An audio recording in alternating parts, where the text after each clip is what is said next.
Paratmanamekam Jagadbijamadyam Niriham Nirakaram Onkara Vedyam Yato Jayate Palyate Yena Vishvam Tamisham Bhaje Liyate Yatra Vishvam. Hari Om Tat Sat. Hari Om Tat Sat. Hari Om Tat Sat. Dear devotees, today we are into the 5th session of the 7th chapter of the Bhagavad Gita. So in the last class, we had touched upon a very important point. That was Maya. And there, Sri Krishna tells us the reason. Why is that? When the simple truth is that everything is Ishvara,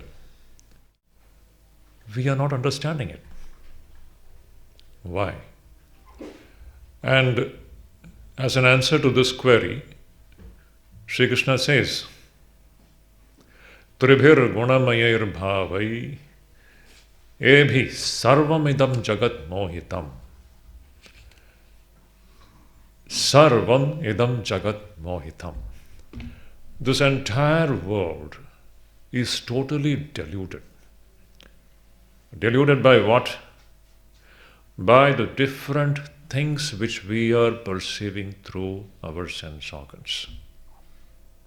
And these things are made up of the 3 gunas. Made up of 3 gunas means made up of Maya. It is all Maya Srishti. These things which we are perceiving through our sense organs, these are all made up of 3 gunas, means they are made up of Maya.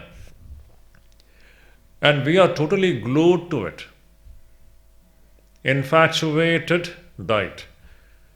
And Maya means, if you all remember, it means the apara prakriti, the so-called the material dimension of existence. That means we are totally deluded by the material view of existence. No one is aware of the higher dimension of reality. The higher dimension, the para prakriti, which is consciousness, that side, no one is aware. Mohitam nabhijanati mamebhya param avyayam. Everyone is deluded. And no one is knowing me, Krishna is saying. Deluded by my Maya, no one is knowing me. Me who am superior to the so-called apara prakriti, superior to this material dimension, I who am superior to it, the unchanging dimension, no one is knowing that. This is the play of Maya. Then he stated that Daivi Hesha Gunamai Mama Maya Duratyaya. An extremely significant observation. Sri Krishna is saying that this Maya, whose Maya? It's my own Maya. It is Ishvara's own Maya. It is divine. Here everything is divine. Maya is also divine. So this divine Maya of mine, it is extremely difficult to overcome.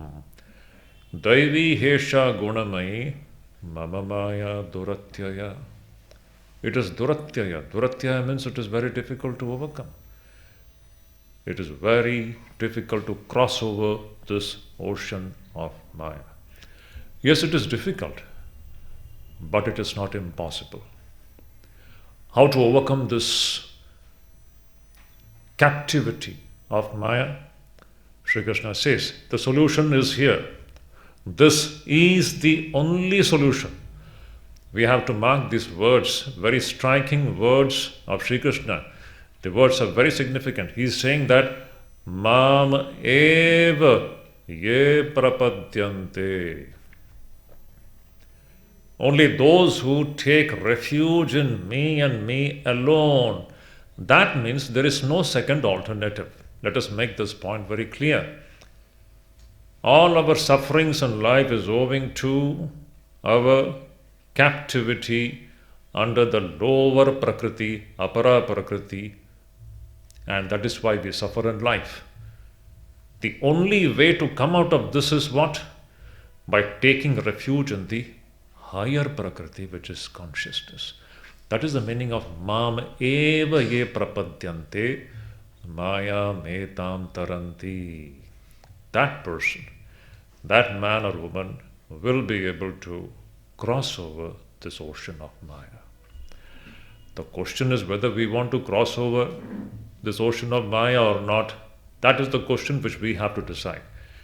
If we are happy with this so-called our involvement and captivity in the apara prakriti, that's our choice.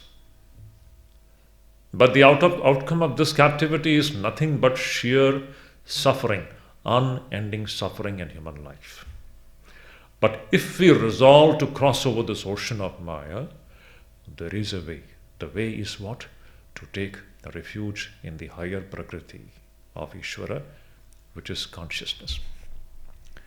This is what comes as a clarion call in the 18th chapter, towards the end, summing up of the whole of the Gita. Sri Krishna tells the entire humanity a very profound utterance, immortal utterance of Sri Krishna. He says, Sarva dharman parityajya mam ekam sharanam vraja aham tva sarva papebhyo mokshayishyami mashucha. What a beautiful utterance, what a great assurance. Actually speaking, the verse ends up with two extremely assuring words. Mashucha. You have nothing to grieve, nothing to worry about. How much ever we may be drowned in Maya, always remember there is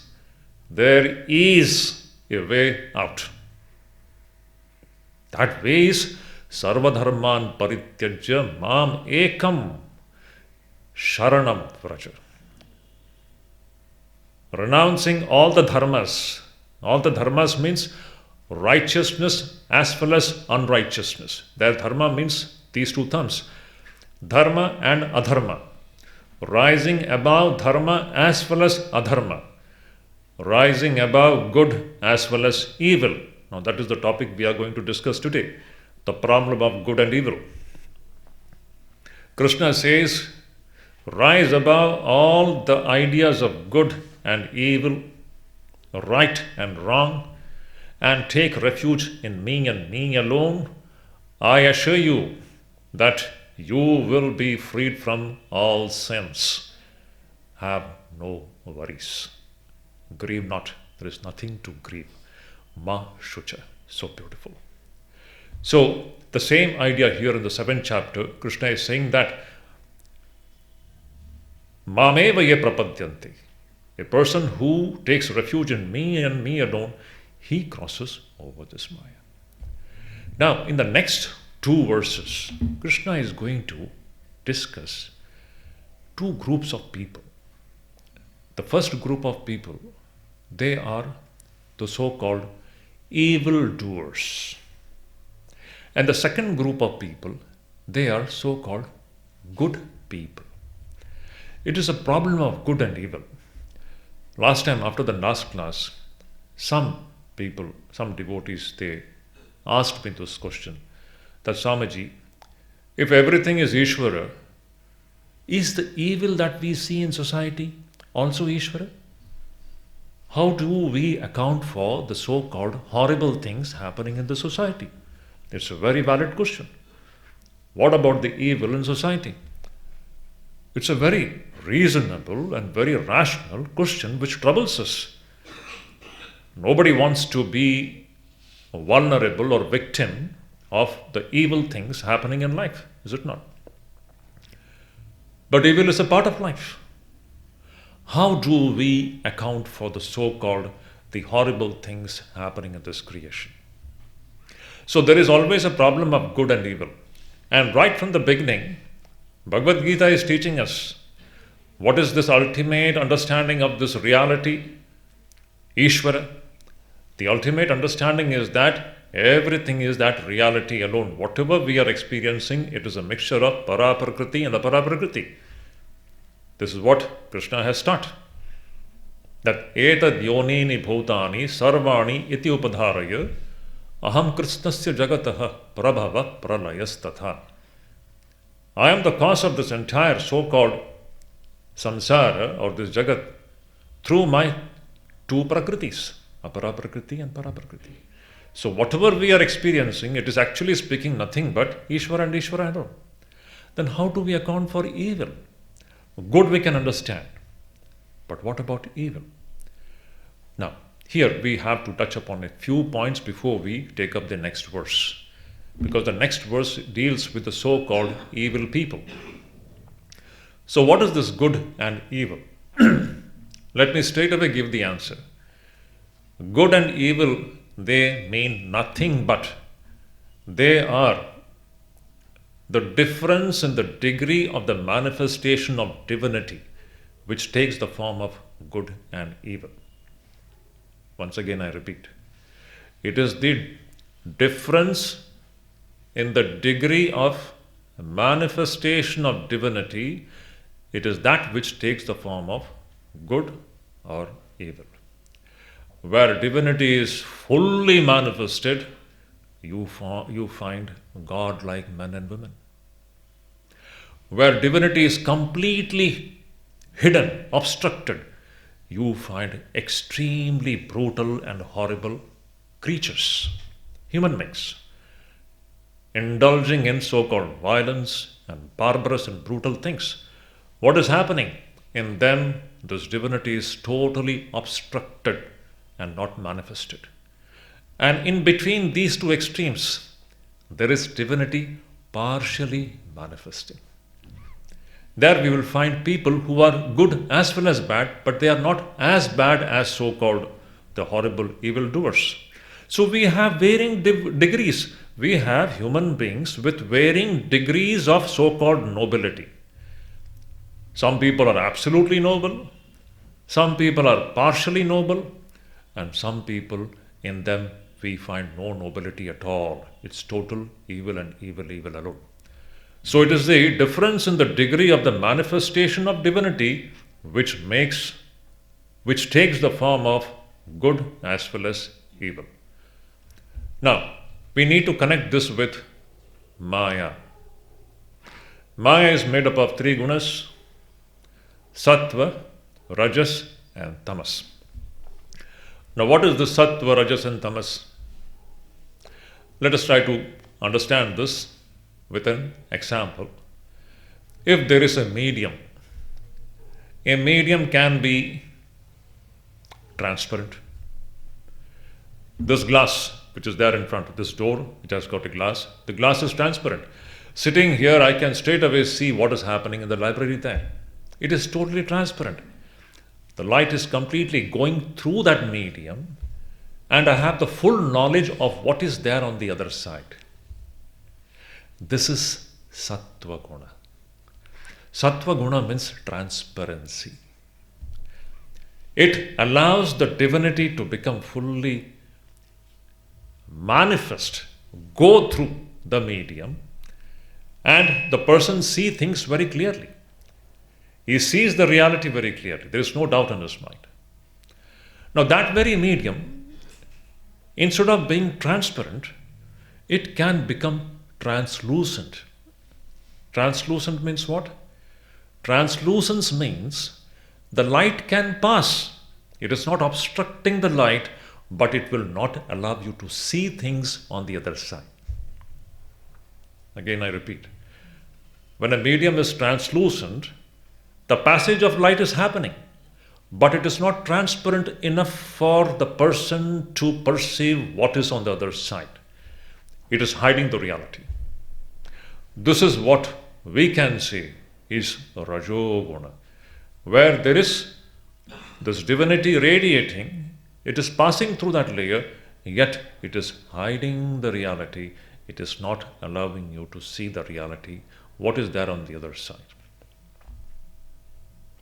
Now that very medium, it can become opaque. Opacity means where the light is totally obstructed. That opaque medium will not allow the light to pass through. That is what is Tamo Guna, where this divinity is totally obstructed. So this is just, it should not be taken literally through this illustration of transparency, translucency and opacity. We can try to understand what is happening through Sattva, Rajas and Tamas. When we have Sattva Guna, when Sattva Guna predominates in a person, in that person you will see the higher Prakriti, Para Prakriti is radiating, is manifesting, and that will take the form of a godlike human being, a godlike man or a godlike woman. And in Rajas, what is happening? That very divinity is now passing through the medium, but things are hidden. The reality is hidden from that person's view. That's why that person cannot see things clearly. He is confused. The Sattvic person, everything is clear. For Rajoguni, things are not clear. He is confused. He mistakes one thing for the other and is gripped by the disease of greed, lobha. And that very medium, then it becomes tamasic, means there is a total obstruction of the so-called the manifestation of divinity, and that takes the form of evil in society. Now this is what is so beautifully, the 14th chapter of Bhagavad Gita completely deals with this play of the three gunas. The 14th chapter is referred to as Gunatraya Vibhaga Yogo Nama. So there Krishna says, Urdhvam gachanti sattvastha, madhye tishtanti rajasa, Jaghanna gunavrittastha, adho gachanti tamasa. Beautiful. I'm just quoting one verse. The whole of the 14th chapter deals with this amazing play of the three gunas. That Krishna says, Urdhvam gachanti sattvastha. A person who is conforming to sattva guna, urdhvam gachanti. He goes higher. Means he goes closer to God.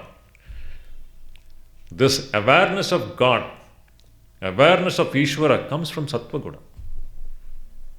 The more we become sattvic, you see, this perception of reality becomes irreality.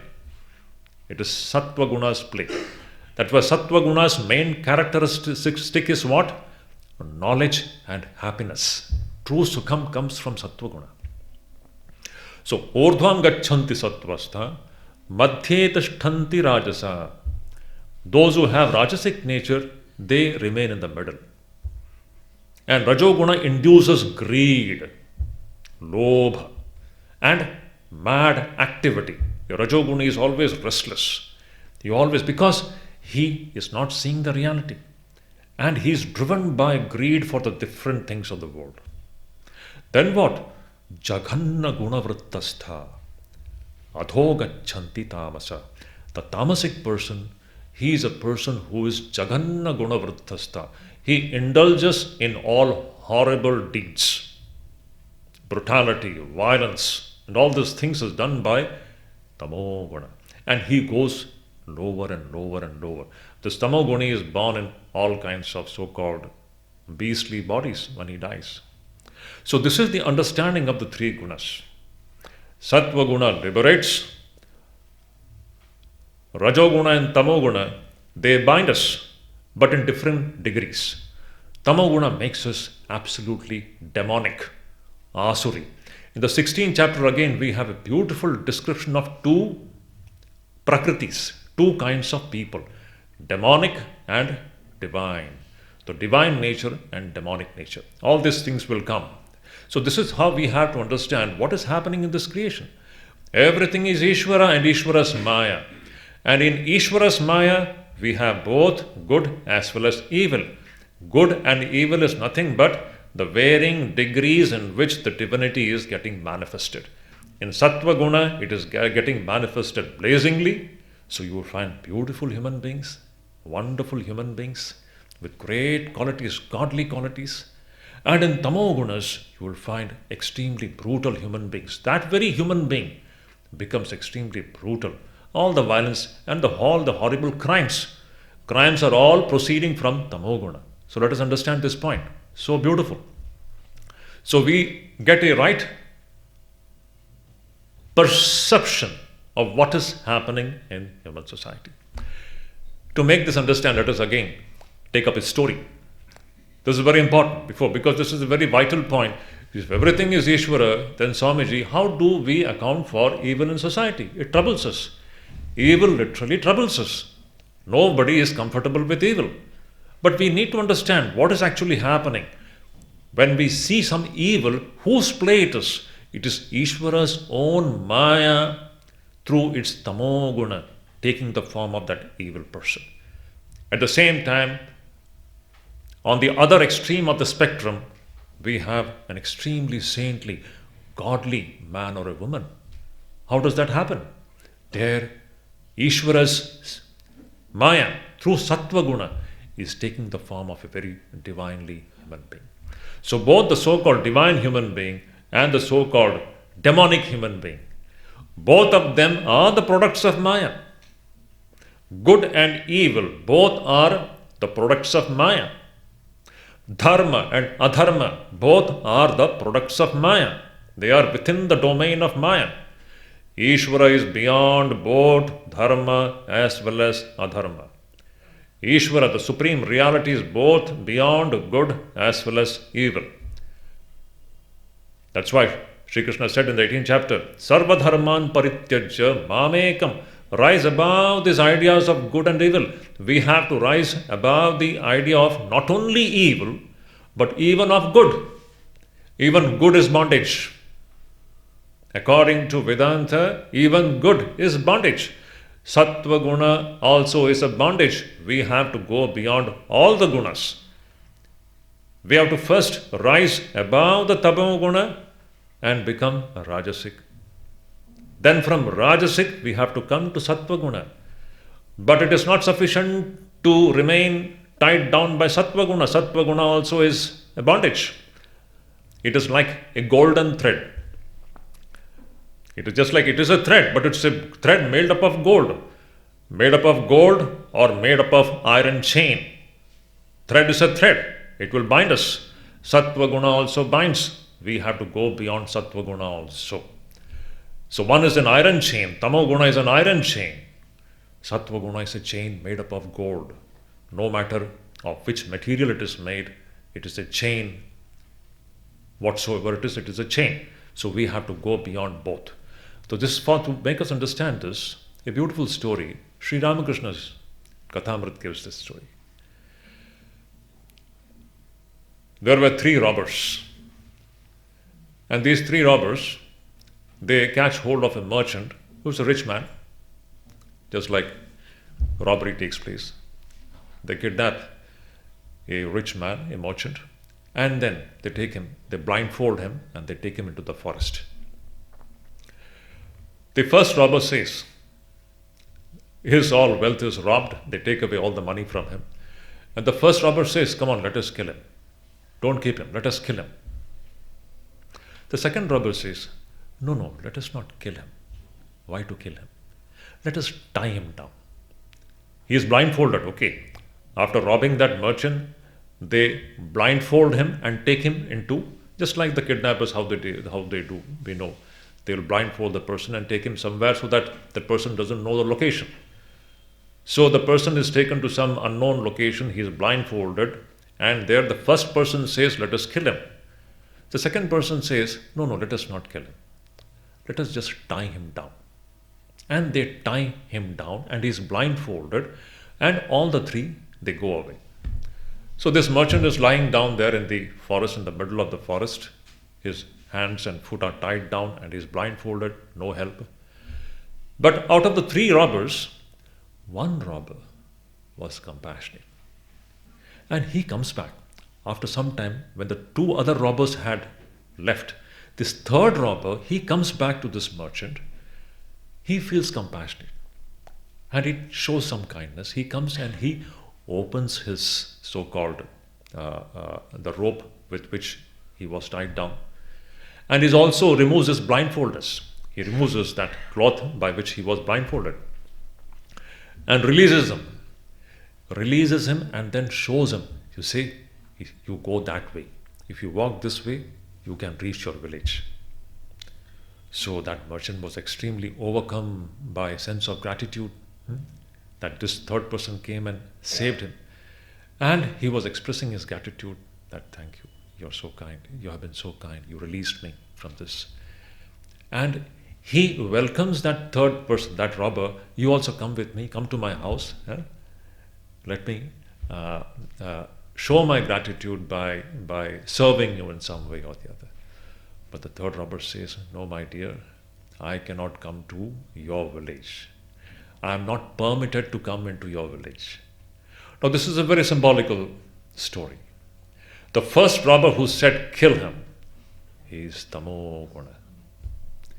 The second robber who said, no, let us not kill him.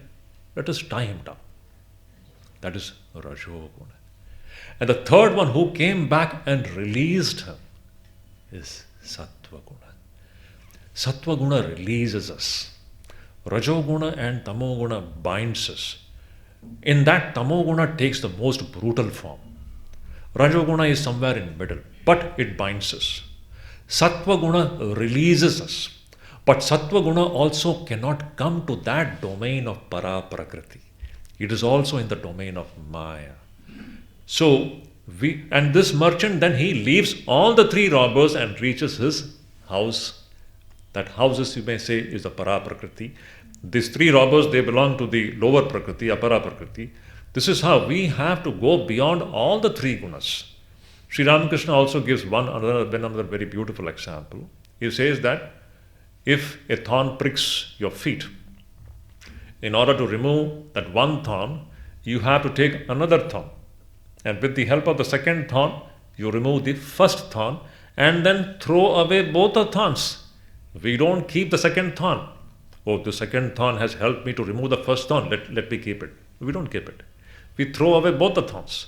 Similarly, with the help of Sattva Guna, we rise above the captivity of Tamas and Rajas. But then Sattva Guna also has to be thrown away. No, Atman is beyond all the 3 gunas. It is Trigunatita.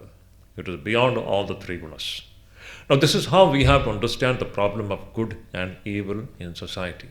Yes, everything is Ishvara and Ishvara alone. There is nothing whatsoever apart from Ishvara. But it is Ishvara's Maya which takes the form of so-called good and evil. Good and evil, they are not absolute verities. They are not absolute entities. They are in fluid something. It is only the difference in the degree of the manifestation of divinity which takes the form of either good or absolute evil or something in between. So whatever we are seeing in society, it is all nothing but the varying degrees in which divinity is getting manifested. And the goal of human life is to go beyond not only evil, but also to go beyond good. But to go beyond evil, first we have to become good. Unless we become good, you cannot even understand what the supreme reality is. So we need to come to Sattva Guna. So that's why the whole spiritual practice is to become Sattvic. The more we are tamas-centered, the more we are tamasic, the more our psychophysical system is filled with tamoguna, the more, see, that's why we feel. Now, the question was, if everything is Ishvara, why is that we are not understanding it? Tamoguna and Rajoguna. To understand it from the standpoint of the gunas, it is Rajoguna and Tamoguna which is not allowing us to understand that everything is Ishvara. But when we become sattvic, things become clearer. So anyone who has got the clear understanding that everything is Ishvara, it is owing to the predominance of sattva. But we should not stop there. We need to go beyond sattva also. So this is the understanding of so-called good and evil. Now let us take the next verse.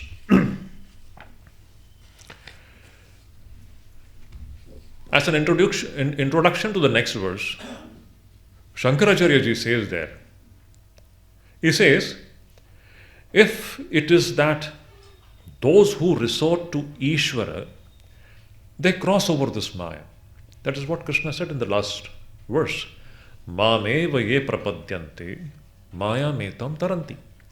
One who takes refuge at my feet alone, he crosses over the Maya. If this is the case, then why then do not all take refuge in Ishvara? It's a big question. In this creation, in that case, why is that people are not taking refuge in Ishvara? If that is the only way by which we can cross over this Maya, why is that we are not taking refuge at the feet of Ishvara? It's a very valid question. The reason why we are not taking refuge at the feet of Ishvara is, already we have discussed that point, but that is what is being stated in the next verse. A beautiful 2 verses where there's a classification of human beings into 2. One is human beings who are totally evildoers, so-called evil people, and the other is so-called good and noble people. As I said, this good and evil is nothing but varying degrees in which divinity is getting manifested, nothing else. Now we are getting a clear picture. Now when we look at the society, we can see somewhere divinity is blazingly manifested, somewhere it is not manifested, somewhere it is manifested very less. It is varying degrees in which the divinity is getting manifested. The medium is either transparent or translucent or totally opaque. So whole sadhana is to make our medium more and more transparent. That is the whole secret of sadhana.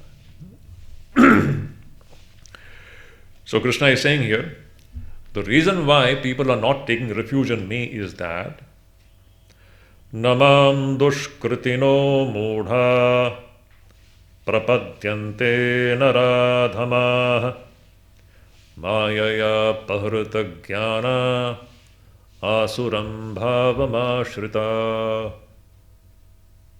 First, Sri Krishna talks about dushkritinaha. Dushkritinaha means those who are evildoers. Absolutely evildoers. It's a beautiful description of the so-called evildoers. Evildoers are those who will never take refuge in Ishvara. So how is this evildoer described here? Sri Krishna is saying, there is a class of people who are dushkritinaha. Dushkritinaha means those who indulge in dushkriti, dushkarma. Those who indulge in all evil actions. They are mudha. Now, mudha is a term which is very dear to Shankaracharya ji also. And here Sri Krishna is also using this word, mudha. You will find Shankaracharya often uses this term, mudha, mudha, mudha. In the Bhaja Govindam Sutram you will find. What is that? It says, Modhamate, Modhamate, Modhamate. In many places he keeps on saying this, Modhamate, Modhamate. Oh foolish person, the rules of grammar is not going to save you. Nahi nahi rakshati donkring karne. You are memorizing the rules of grammar. The rules of grammar is not going to save you. No, sub grammar, I know all the rules of grammar by heart. Is it going to save you from the cycle of birth and death? Give up all these vain things. All that we need is bhakti. Bhakti. Bhakti. That is the magic. Bhakti for what? That's para prakriti. Distaste for apara prakriti and intense love for para prakriti. That is the one thing we need to cultivate. That is the meaning of bhaja govindam. Bhaja govindam. Bhaja govindam. Modhamate. Samprapte sannihite marane. Nahi nahi rakshati tonkran karane. Your rules of grammar is not going to save you, my child. You need to have bhakti, pure bhakti. So beautiful.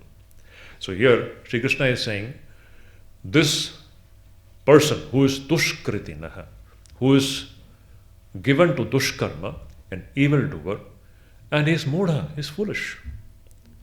And naradhama, he is the worst among human beings. Nara adhama, the worst among human beings. We see all kinds of people doing all kinds of unthinkable, barbarous crimes. How is it happening? We can't even imagine a human being can do such things. We know society. Nara adhama, the worst among human beings, the most depraved, the most corrupt, the most immoral kind of so-called living entities in the form of human beings. Nara adhama, the worst kind of human beings. And what is their state of mind? Mayaya aparata jnana. Their buddhi, their intelligence, their wisdom, their understanding has been totally hijacked, taken over, or overpowered by Maya. Their understanding, their awareness, their intelligence has been totally overpowered by Maya. It's a very important statement. They are totally blinded, means tamasic. Divinity is totally obstructed. Their only understanding is body and senses, body and senses, body and senses. They understand only the demands of my sensory demands, my demands of body. They cannot understand anything. And in order to satisfy their sensory demands, they will go to any extent to do anything, just to fulfill their physical demands. What else is crime? Crime is nothing but that inability to check the so-called instinctual demands of the body and the senses. This is what takes the form of crime, is it not? What else is crime? Crime is nothing but the inability of the living entity to check the so-called the demands of the body and the senses. When the person is not able to control it, it takes the form of crime and all kinds of dushkarma. So maya pahrita jnana, this person's buddhi or the intellect and awareness is completely hijacked, overpowered by Maya. And then what? Because of that, asuram bhavam ashritaha, they take recourse to the ways of demons. Asuram bhavam ashritaha, they take refuge. In fact, they resort to demonical ways. Now, this is one category of people. Such category of people, Krishna is saying, namam prapadyanti, namam prapadyanti. Such people will never take refuge in me. Now, what is the conclusion of this wonderful verse? The verse says that why these people don't take refuge in me? Because their understanding has been totally hijacked by Maya, and they are totally drowned in the so-called apara prakriti, totally drowned in the apara prakriti, totally overcome by tamas. Such people will never take refuge in Ishvara. Now, this is one class of people who are dushkritinaha. Now, there is another class of people who are sukritinaha. Sukritina means those who are given to sukarma. The earlier one was those who are given to dushkarma. Now, the second category of people, the so-called good people, who are given to sukarma, given to perform good actions, noble people, that is one class. Now, let us see what Krishna is saying about this so-called good people. He says, so dushkritis namam prapadyante. The evildoers, they never take refuge at my feet. They will never come to me. They are just drowned in body and the senses, and they just want to keep on satisfying the instinctual demands of the body and the senses. But the other class of people, sukritis, now see, they come to me. And among them also, there are 4 types.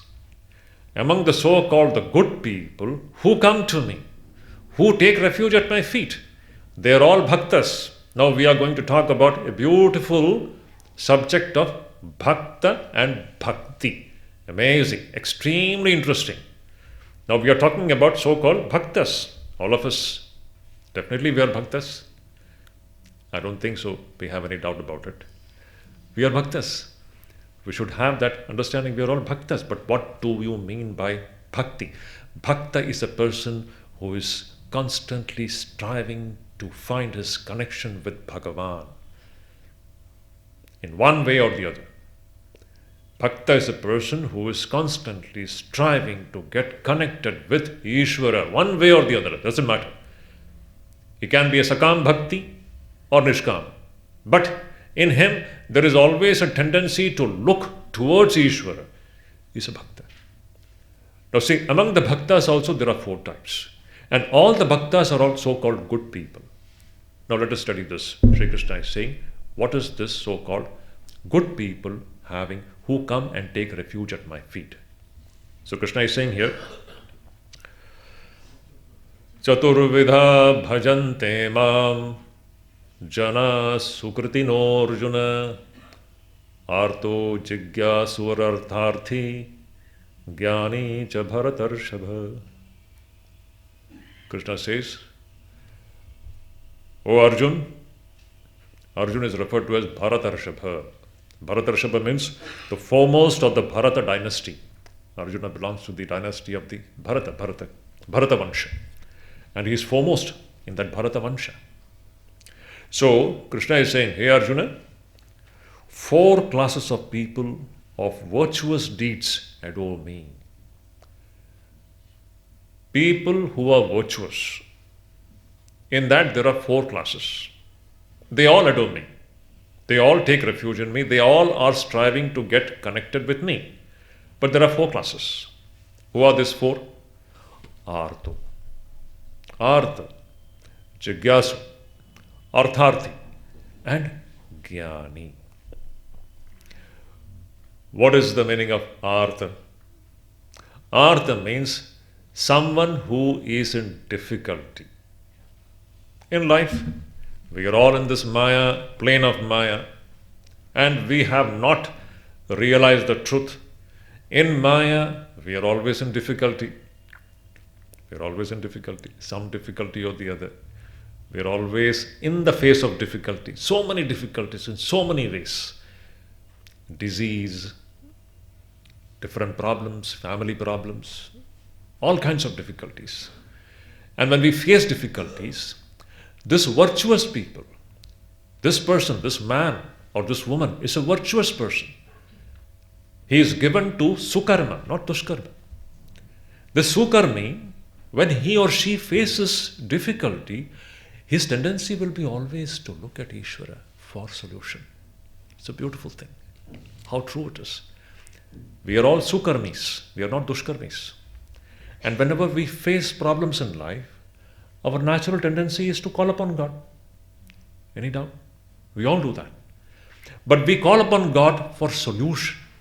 He is Artha. Artha means one who is troubled, who is in difficulty, who is in some problem, and in order to come out of that problem, he is seeking the help of Ishvara.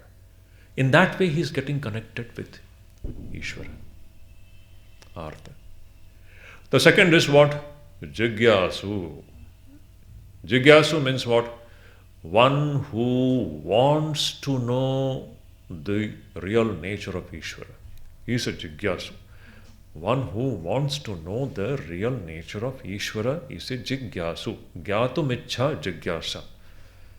This intense longing, intense aspiration to know. Very important term, know. This Jigyasu is a person who wants to understand God. Now, if you want to understand the supreme, the total idea of what Ishvara means, you have to take refuge in Ishvara. Is it not? If you want to know the totality of reality, you have to take refuge in the reality. That is how he is getting connected with Ishvara. He is a Jigyasu. He has got perhaps some amount of conceptual knowledge of Ishvara. But if he has to have experiential knowledge of Ishvara, he has to take refuge in Ishvara. That experiential knowledge will come through Ishvara's anugraha. If you remember the second verse of the 7th chapter, Sri Krishna said, Jnanam teham savijnanam idam vakshyami asheshatah. I am going to tell you in all its completeness, both jnanam as well as vijnanam.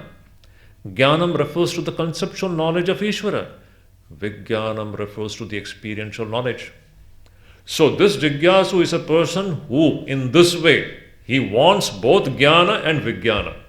And if you want jnana and vijnana, you have to take refuge in Ishvara.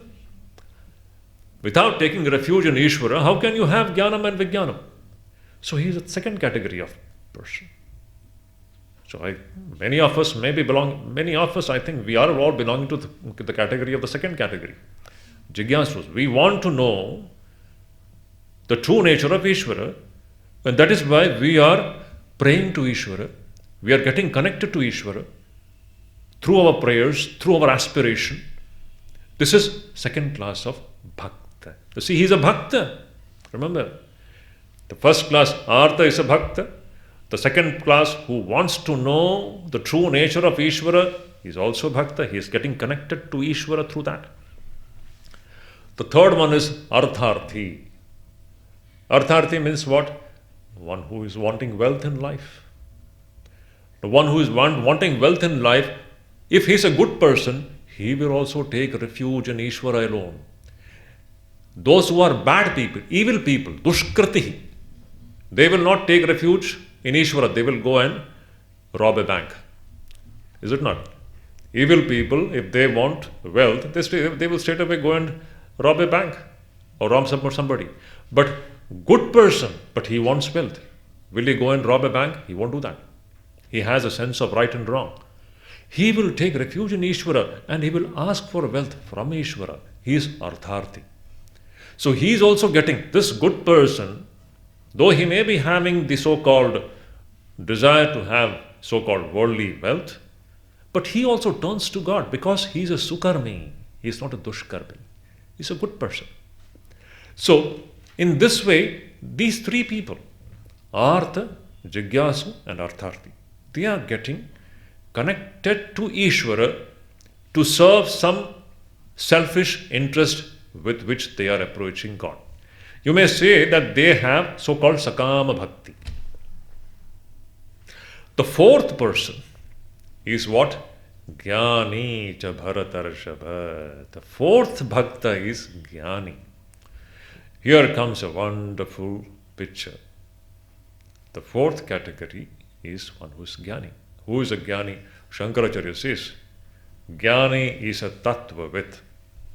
He is a knower of reality, knower of this true nature of Ishvara. But what kind of knowledge? His knowledge is conceptual knowledge. Here Jnani refers to a person who has got the knowledge derived from the scriptures. He has got only Jnanam. He has no Vijnanam. He is now one who is striving for Vijnanam.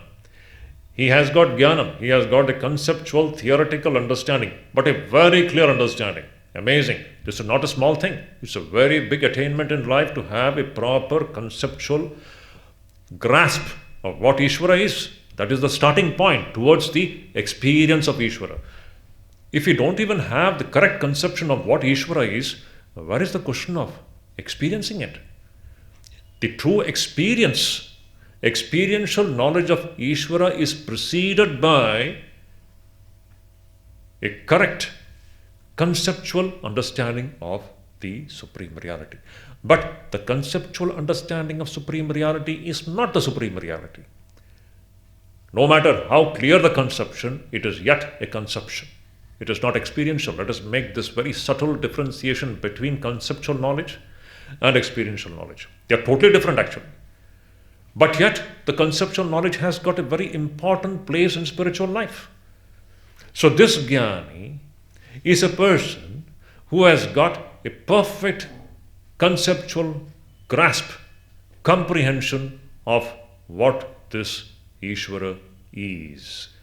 And in and through that conceptual comprehension of Ishvara, he is connected with Ishvara. So all four of them, they are connected with Ishvara. The first three for some purpose. The last one with no purpose. He is connected to Ishvara through a complete, perfect conceptual comprehension of the Supreme Reality. Jnani cha Bharatarshapa. Now, the last statement. Next verse says, very beautiful. This I would prefer to take it up in the next class. It's a very beautiful verse. Sri Krishna says then, all the four are bhaktas. First one is Artha, second one is Jigyasu, third one is Artharthi, and the fourth one is Jnani. All of them are bhaktas. But Krishna says, after the four, the Jnani is most dear to me. Is God partial then? That will be taken up now in the next verse. God is not partial. In what sense that Krishna is saying that this Jnani means a person who has got a perfect conceptual comprehension of the Supreme Reality, and in and through that perfect conceptual comprehension, he is in constant, unbroken connection with God. He has still not reached the goal. He has not reached the goal, but in and through that wonderful conceptual understanding which he has received by Guru Kripa, by Shastra Kripa, by Devi Mother's, Divine Mother's Anugraha, this conceptual clarity comes in our life. And in and through that conceptual clarity, that person is in an unbroken way, that person is connected to Ishvara. In an unbroken way. That is what is going to be described now. So Krishna says here, Tesham Jnani Nitya Yukta Eka Bhaktir Vishishyate Priyo Hi Jnanino Atyartham Aham Sacha Mama Priyaha. Tesham Jnani Nitya Yukta. I'm not going to take out, I'm just translating it up and leaving it here because there is only 5 minutes left. I don't want to take it up now. It's a very important verse. So Krishna is saying here, Tesham Jnani Nitya Yukta. This Jnani is one who is Nitya Yukta. He is endowed with constant connection. Nitya Yukta. Constant connection with me. He is connected with me in an unbroken way. How can we become connected with Ishvara in an unbroken way? This can only happen when we have jnana. And what is this jnana? We have seen. When you understand that whatever we are seeing is Ishvara and Ishvara's two Prakriti, is it not? Apara Prakriti and Para Prakriti, the so-called matter and consciousness. In and through matter and consciousness, Ishvara is playing in so many forms. When you have this clear conception in your mind, tell me where is the occasion for you to break away from God? This person is Nitya Yukta. Whatever you are seeing, whatever you are thinking, it is all Apara Prakriti and Para Prakriti. You cannot get disconnected with God. Yet, it is not experiential now. Mind you, still it is not aparoksha anubhuti. In and through a perfect conceptual comprehension of the Supreme Reality, this Jnani Bhakta is in constant connection with Ishvara through his perfect comprehension of reality, which comes from Shastra and Guru. It comes from Shastra and Guru alone. It cannot come from any other source. It cannot come from any other source. It comes from Guru Kripa, Shastra Kripa. So, Sri Krishna is saying, Tesham Jnani Nitya Yukta. This Jnani who has been blessed with perfect comprehension of the Supreme Reality, blessed by the Shastras and the Guru, and in and through his perfect comprehension of the Supreme Reality, he is in constant connection with me, Nitya Yukta. And as he is constantly seeing me and me alone, he is Eka Bhakti. Again, he is endowed with one-pointed devotion. One-pointed, every term is important. Eka bhakti. His bhakti is not broken. It is an unbroken devotional mood because he is living 24 into 7 with the perception that whatever I am experiencing, including my own self, is nothing but Ishvara and Ishvara alone. It's all Para-Prakriti and Apara-Prakriti alone.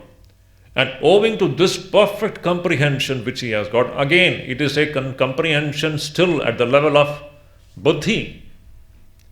It looks like a great experience. It isn't a great experience, no doubt. But still it is not aparokshanabhuti. It is not vijnana. It will come. It is this which will mature into vijnana. It will happen. So this person is connected with Ishvara in an unbroken way. He has gotten eka bhakti, this unbroken devotion. And that's why he is vishishyate. Tesham jnani nityayuktaha. Eka bhaktir vishishyate. Vishishyate means he excels others. He excels the other three. He is superior to the so-called Artha, Jigyasu and Artharthi. Artha, Jigyasu and Artharthi, they have got some so-called worldly things, some worldly purpose to be fulfilled. But this person, in case of Jigyasu, we cannot say that, but definitely Artha and Artharthi, they have got some worldly concerns to be fulfilled, but even through that they are connected with God. But this Jnani's connection with God is unbroken, owing to a perfect comprehension of what the supreme reality is. And that is the reason Krishna is saying that Vishishyate, he excels others, he is superior to the so-called other three category of good people. We are discussing good people, Sukritinaha. Bhaktas, he excels, Jnani excels. Priyo hi Jnanino atyartham. This Jnani is extremely dear to me. Why is he dear to me? No, Priyo hi Jnanino atyartham aham. For the Jnani, I am the dearest thing. Krishna is saying that for this Jnani, I am the dearest. He doesn't have any second entity which is dear to him. The only thing which he loves is God and God alone. See, every point is important. For this Jnani Bhakta, God alone is dear. Please underline this 100 times. For this Jnani Bhakta, God alone is the object of prema. God alone is the object of love. He has got no other object which is dear to him. Why is that Ishvara alone the only object which this Jnani loves? Because what we are referring to as Ishvara, Shankaracharya says, is the very self of that Jnani. The higher Prakriti, Para-Prakriti, the Atman. It is our own self. This Ishvara which we are talking about is not a second entity separated from us. Let us make this point very clear. It is our own self in the form of Para-Prakriti, Atman. This Ishvara, in the form of Atman, being the very self of that Jnani, that is the only thing this Jnani is in love with. So, Priyo hi Jnanino atyartham aham. For the Jnani, aham, I am extremely dear. And then what? He is also extremely dear to me, Krishna says. For the Jnani, Ishvara is dear, and for a Ishvara, Jnani is the most dear. Why? Now this is not partiality. What is being conveyed in and through the statement is that Ishvara and this so-called Jnani Jiva, they are not two entities. The distance between them is gone. It is abheda drishti. There is no distance between this called. Now where is the distance? If somebody is established in this view of what? In the view of Prakriti dvayadvarena aham sarvagya ishvaraha jagata karanam, as Bhagavan Shankaracharya so beautifully presents. In and through the two Prakritis, I am manifested in so many forms. That is what we saw in so many verses. Matta parataram nanyat kinchidasti dhananjaya mai sarvamidam protam sutre manigana eva. Your everything is pervaded by me. And what is the nature of pervasion we have seen? It is just like thread pervading the cloth. Is there two things called the thread and the cloth? So, for the cloth, the thread is extremely dear, and for the thread, the cloth is extremely dear. It is a way of putting it. Again, I repeat it. You take the example of pot and clay. The pot is pervaded by clay. The pot is clay. Where is the pot? Is there a pot? It is clay. Now, we can say that for the so-called pot, the clay is the only object of love. And for the clay, that pot is most dearest. Are they two entities? Is there any distance between pot and clay? This is the kind of Jnani Bhakta. This is the meaning of Sri Krishna saying that for this Jnani, I am the dearest, and for me, he is the dearest. It is just like saying that for the clay, the pot is the dearest, and for the pot, the clay is the dearest, because they are one. Let us stop here. We'll discuss this again in the next class. Om Shanti Shanti Shanti Hari Om Tat Sat.